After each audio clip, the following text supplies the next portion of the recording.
uptown, kind of apartment. And me and Umar in the kitchen looking in the refrigerator for something to make. And he's showing me, we talking like real, conversation about life, about poetry, and he's showing me how to chop up garlic. He's showing, like we're cooking.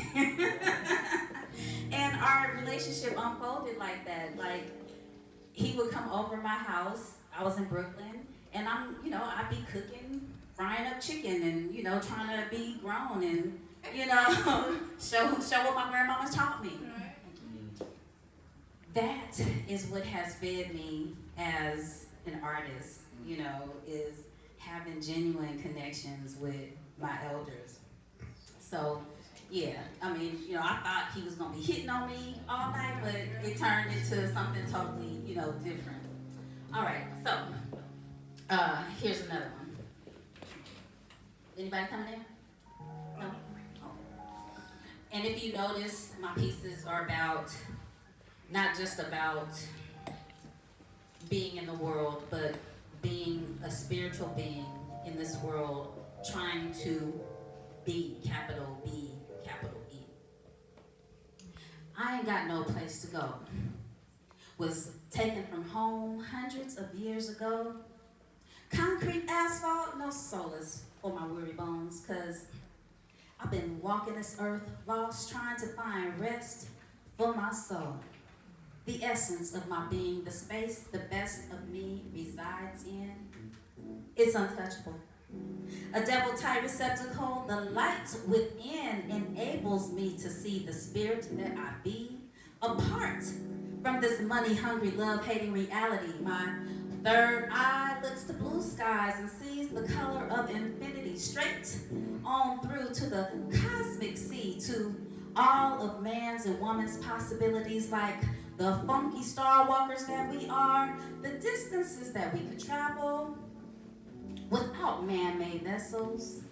Ooh, but the things that we could do if we forsook the material and embraced the spiritual, not in churches or synagogues, gurus or demigods. I'm talking about that answer that's in our souls. That word again is undefinable, indescribable. Try to deny it and the struggle is insurmountable.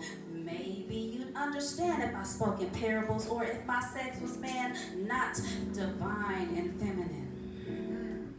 Whatever your prejudice be, it don't concern me, you see. I get in where I fit in. That's usually wherever I decide to be. I don't blame my lack of belonging on shameless pale faces who kidnap my people from across the sea. Because without a language or land, people like me were forced to seek who we really be in this universe of love and greed. You see, I found out that I am all, to exert no will on man, because hate will destroy hate, and those who love will overstand. There are those who will die by the sword that they were brought here with, and forsake the word that promises rebirth. They are them who are lost and cannot be found, caught up in the worst of Babylon, and find themselves bound by her alluring funk, her whorish ways, the sadistic games that she likes to play. They be the masses, hung by their own ropes, lost in concrete asphalt forest, with no place to go. All right.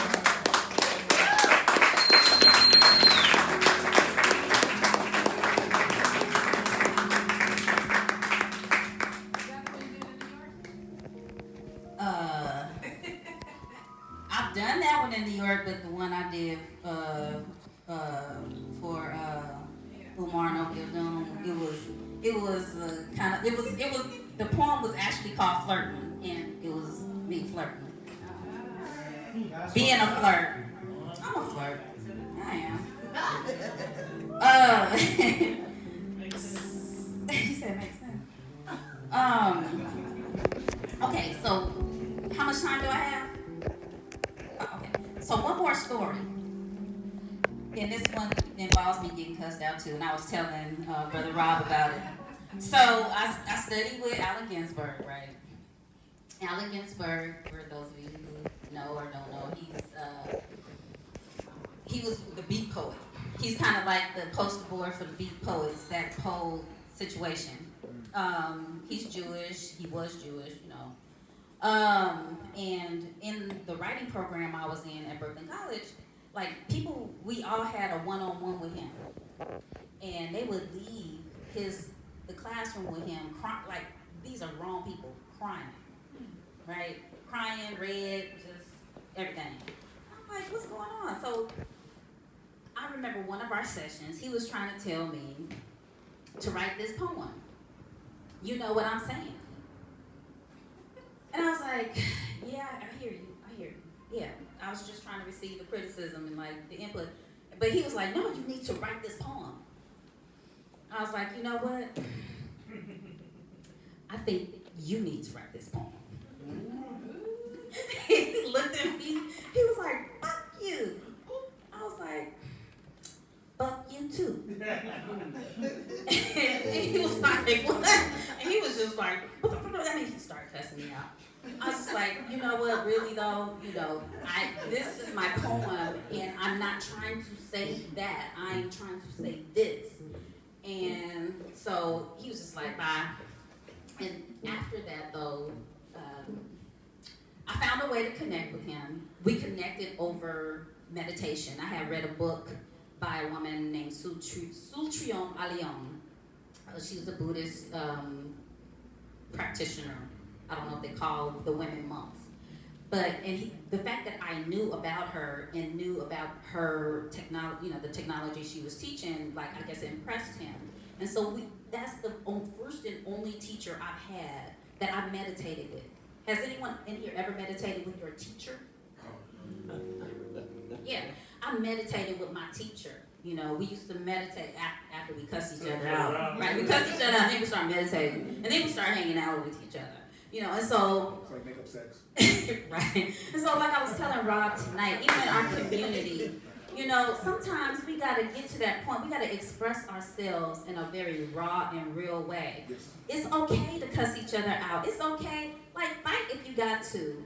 But it's like, after you get all of that out, after you, finish that conflict, where do you go from there? And just because you have conflict with somebody, just because you disagree with somebody, doesn't mean that you throw away that relationship.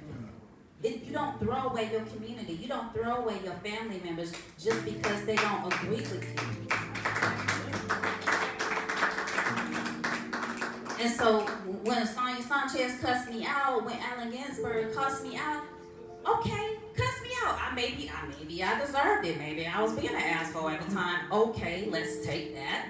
Let's take that L, right? And keep it moving.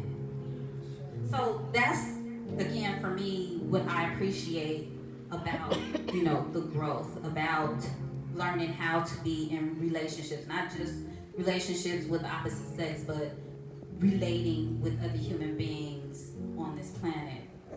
So, I'm going to close out with, I don't want to read anything. I'm going to just close out. I'm at a crossroads, y'all.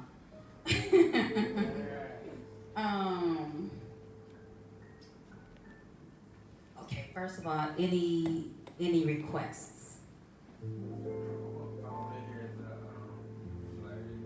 The what? Yeah, flirting.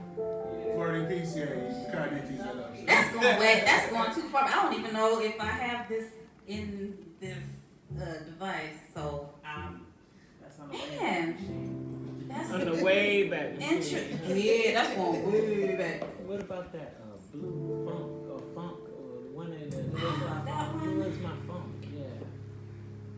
That's what I get for asking is any request. You supposed to have an anthology up there. The anthology. Okay. This might work. What might work? That the LA piece you spent in Pasadena the other month? The past what? The LA piece that you spent in Pasadena back in August. G-Cypher Divine? Yes. That one? Yeah. Oh, yeah. I could do that. Yeah.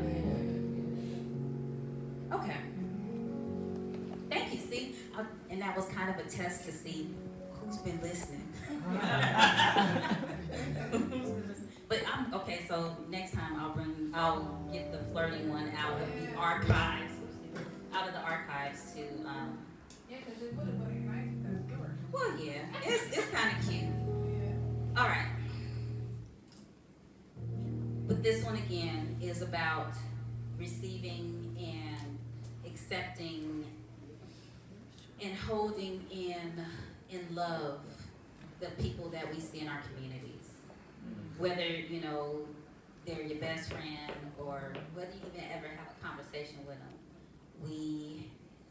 The people that we see more than once, they're in our family. Okay? Just remember that. He, G-Cipher Divine, mind open, eyes blind. He, G-Cipher Divine, mind open, eyes blind. You could look at him sometime and tell he could be coming or going. But there was no way of knowing because he was on some stellar journey away from Drama by Pacific. See, he'd move around hip-hop circles, asking for money, looking ragged and hungry, but no one seemed to pay him any notice because lots of B-boys were also homeless. He never got into any shit, never raised his voice or hand to hit fools that would get up in his face. He'd just move on, walk on to the next place. He, G-Cipher, divine mind, open eyes blind, to the bullshit games we used to play, collecting names and numbers, groping on dark beaches for rubbers, thinking being loved was getting laid, running in circles, lost in a maze. He seemed outside of it all. He stand outside the good life against the wall with other brothers who couldn't pay to get in, or maybe he knew wasn't much happening, except great displays of ego, girls getting played while the libido of brothers continue to grow. He, G-Cipher Divine, mind open, eyes blind. When he saw all there was to see, he jumped the Greyhound east to downtown Brooklyn streets. Wrapped in green tarp, plastic on his feet, I saw him, but I was scared to speak. But I gave him $1 and my number. He was an angel to me, a reminder that his road is different from mine. But we met 3,000 miles away from home, and I think that was divine. He's seen things I'll never see, but still that brother's a part of me. How he manages to cross over great land masses without a rich daddy or cash advances is beyond me. Must feel good to be free. To stand on the side and see the rat race, to watch people get nowhere fast, running in place. He, G-Cipher Divine, mind open, eyes blind. He, G-Cipher Divine, mind open,